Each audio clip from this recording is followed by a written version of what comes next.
21 आयडीचे coupon किती येणार?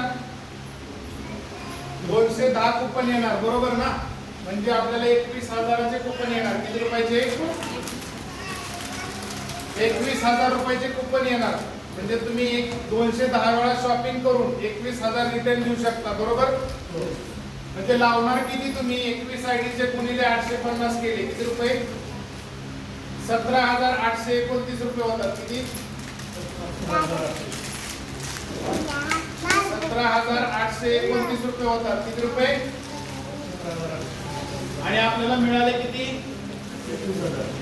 तुम्ही एका दिवसात जरी मागवले तरी तुमचं दुकान असेल तर दुकान टाकून तुम्ही दुकान चालवू शकता. तुमच्या घरातनं सुद्धा दुकान होऊ शकतं ना. साड्यांचं, ड्रेस मटेरियल, लहान मुलांचे कानातले, नाकातलं सगळं आहे त्याच्यात.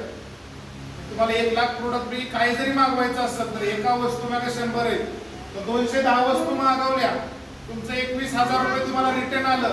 माल फुकट आला का नाही?